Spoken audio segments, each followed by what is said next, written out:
Gus ini susah karena harta banyak saya habis untuk menghormati ibu, atau akhirnya meninggal juga. Setelah saya beri pencerahan, kamu harus bangga, uang kamu habis untuk kebaikan merawat ibu. Kayak apa kalau habis untuk membiayai hal-hal yang buruk? Akhirnya bisa syukur. Jadi Assalamualaikum warahmatullahi wabarakatuh. Selamat datang di my channel bersama saya Dwi Jaya.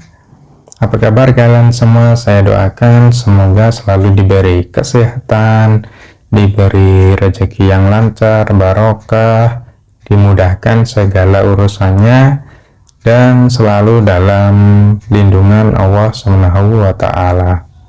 Dan kali ini saya akan reaction video kajian dari Bapak Kiai Haji Ahmad Bahauddin Nur Salim atau yang biasa dipanggil dengan Gus Baha.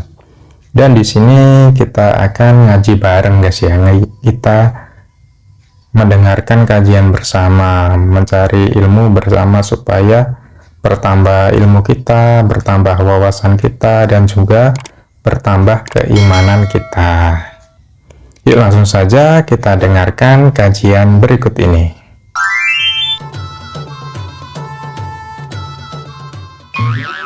Kita ini bekti sama orang tua misalnya, itu ya karena ajaran. Suwargamu itu karek wong tuamu. Nak wong tuamu ridho, Allah ridho. Nak ora ridho, Allah ora ridho. Ridho wa fi ridhol walidain wa sakhatu wa sukhtu wa fi sakhatil. Sehingga ketika ada orang tua yang agak brengsek gitu, anak-anak tetap hormat. Punya orang tua yang miskin, yang sudah miskin, tukang tombok nomor, banyak kan di kampung gitu, ya tetap hormat. Coba kalau dari awal kita ngajari orang tua kamu hormati ya, kalau baik, kalau tidak usah, bisa geger Indonesia. Tapi barokahnya ajaran-ajaran itu Indonesia tertib karena ada ajaran. Nah ini di sini ini pesantren dan Unisula semua harus berkontribusi membuat ajaran yang benar. Itu adalah ciri utama Islam. Sehingga Islam ini dimulai dengan ajaran kalimatu haqqin alaiha nahya wa alaiha nam. Sehingga kita tenang seperti ini. Iya betul, bahwasanya agama Islam itu mengajarkan kita semua untuk senantiasa berbakti kepada orang tua, hormat kepada orang tua. Ibu kita mengandung kita, melahirkan kita itu pun taruhannya nyawa. Ayah kita bekerja mencari nafkah, itu pun ada resiko bertaruh nyawa. Mereka membesarkan kita dengan penuh kasih sayang. Adapun hadis riwayat Tirmizi yang berbunyi ridho Allah itu bergantung dari ridho kedua orang tua, dan murkanya Allah itu bergantung dari murka kedua orang tua juga.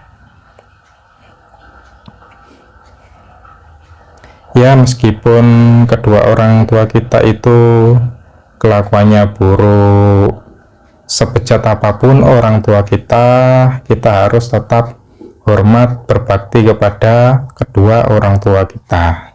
Next. Al-Qarni itu lam yaltaqi Rasulullah sallallahu alaihi wasallam. Wa lam yarahu. Hampir semua riwayat bilang Wais Al-Qarni itu tidak melihat Rasulullah. Beliau itu sering nangis karena tetangga-tetangganya sudah sowan Rasulullah, dan tentu mereka menjadi sahabat karena sudah sowan. Tapi Wais Al-Qarni di ibu mokonge ra karuan. Ditinggal lu ra gelem, mokong cerewet ngamukan. Njuk nglayani Wais Al-Qarni. Wais Al-Qarni itu lebih berpegangan konstitusi bahwa birrul walidain terutama ibu itu amru Rasulillah. Ummuka. Tapi apa yang terjadi? Wais Al-Qarni yang tidak pernah sowan Rasulullah digelari khairul qurun Wais Al-Qarni karena taat ning gone mandate Rasulullah ngene iku khidmah kalian enten ibu. Padahal boten di zamannya beliau sebetulnya menangi zaman Rasulullah, enggak sowan. Ya, ini kisah inspiratif dari Wais Al-Qarni yang kedudukannya itu mulia sekali karena dia menjadi anak yang soleh sebab cinta dan pengabdiannya kepada ibunya. Nabi Muhammad SAW menyebut Wais Al-Qarni sebagai sebaik-baiknya orang karena telah mengamalkan apa yang telah Nabi perintahkan. Dia telah berbakti kepada orang tua, bahkan sampai dia Wais Al-Qarni nggak sempat sowan kepada Nabi Muhammad SAW. Next. Ya, misalnya orang tua itu nggak boleh karena menyakitkan. Membiarkan orang tua sampai utang-utang tonggo, sampai pinjem-pinjem itu juga menyakitkan. Jadi kalau menyakitkan misoh itu karena kata-kata, menyakitkan ekonomi itu secara kejiwaan.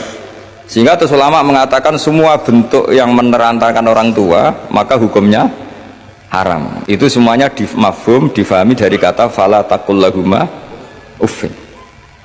Begitu seterusnya, dan itu oleh ulama dibabkan bab mafhum dan mantuk.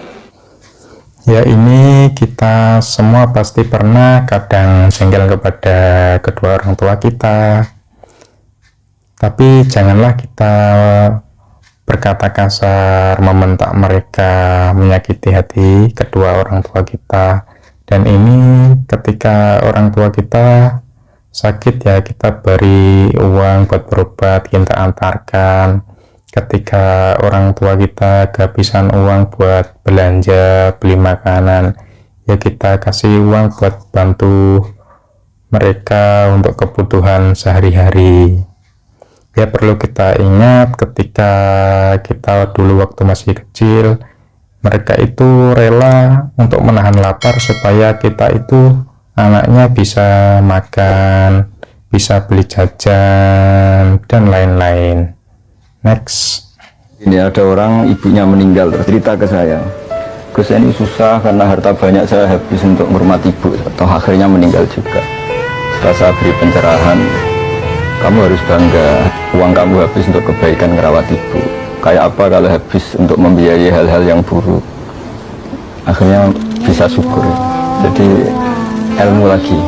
Sama seperti kita misalnya demi hal yang nggak benar mau dibiayai 2 juta, kata kamu penting. Tapi secara syariat ada ibu kita, ada keluarga kita yang lebih mendesak. Sehingga kalau ngaji terus ngerti bahwa yang kita inginkan ini nafsu apa hati. Jadi yang kita katakan hati jangan-jangan nafsu. Makanya ada ayat intattaqu hayaj'al lakum furqanan. Sudah kamu takwa secara benar, pasti hati kamu tahu pembeda yang hak dan ada yang batil. Ini saya pernah mengalami kisah seperti ini, tapi ya nggak sama persis.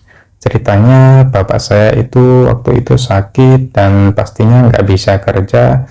Saat itu pun saya sudah berkeluarga. Ya mau nggak mau saya juga harus membantu bapak saya yang sakit agar cepat sembuh. Membantu berobat ke dokter secara rutin selama berbulan-bulan. Ya waktu itu juga saya pastinya punya banyak yang namanya kebutuhan hidup, tapi ya tetap kita harus bijaksana untuk memikirkan mana yang lebih diutamakan. Lebih utamakan orang tua kita yang sakit, kita berobatkan supaya cepat sembuh. Dan waktu itu saya dan saudara-saudara saya yang sudah bekerja itu apa ya namanya ya, patungan uang buat biaya sehari-hari, untuk kebutuhan sehari-hari, buat makan orang tua kita, bapak ibu, dan juga buat sekolah adik kita, dan juga kita patungan buat membayar hutang bapak yang berjuta-juta itu dulu. Sorry malah curhat. Dan alhamdulillah bapak saya sudah kembali sehat dan juga bisa bekerja lagi. Next. Man zara qabra walidayhi kulla jum'atin aw ahadahuma fa qara'a indahu yasin wal qur'anil hakim ghufira lahu bi adati dzalika ayatan aw harfan. Fa fadat hadhil akhbaru anna man zara qabra walidayhi kana baron lahuma ghaira akin wala mudayyin haqqahuma. Hadis-hadis ini menunjukkan bahwa siapapun yang sudah mau ziarah sama orang tuanya yang dulu meskipun agak menyakiti, sekarang yang sering mendoakan, sering bersedekah untuk orang tuanya, statusnya menjadi baron lahuma, statusnya dianggap baik sama orang tuanya, wa ghaira mudayyin lahuma, dan dianggap tidak mensia-siakan hak orang tuanya. Jadi kalau guyonannya orang desa itu nak mati dilalekno koyo matine kewan ae, bar mati dilalekno. Ciri khas kita dengan orang tua ya aja dilalekno lah. Masa orang tua kita mati terus kita lupa, itu kan kayak apalah, coba lah diingat-ingat, didoakan, disedekoi. Nah tentu syukur-syukur ya baik ketika hidup dan terus baik meskipun setelah meninggal. Ya, kita semua kebanyakan pasti pernah kurang baik pada orang tua kita, jengkel kepada orang tua kita semasa orang tua masih hidup, kita kurang patuh, kurang berbakti kepada orang tua. Nah, maka ketika orang tua itu sudah meninggal, maka kita bacakan doa, kita doakan, kita kirimi Fatihah, kita bacakan surat Yasin. Dan juga kalau kita punya rezeki yang lebih, kita sedekah dengan niat supaya pahalanya itu mengalir ke orang tua kita.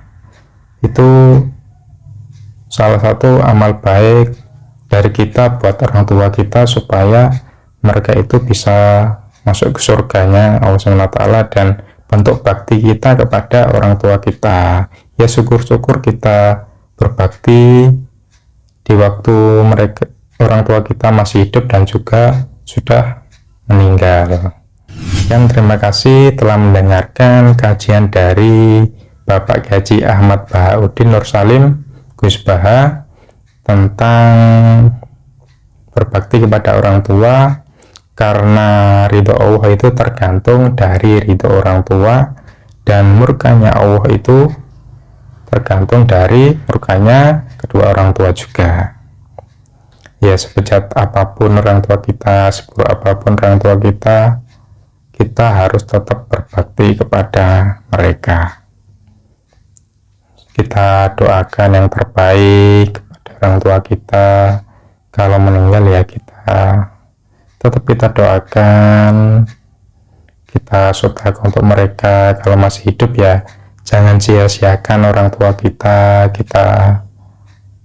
baik-baikin mereka, kita kasih rezeki, kita kasih uang ke mereka, supaya hidup kita itu lebih berkah dan diridhoi oleh Allah Subhanahu wa Ta'ala. Dan cukup sampai di sini reaction ceramah kali ini. Saya ucapkan terima kasih dan saya akhiri. Wassalamualaikum warahmatullahi wabarakatuh.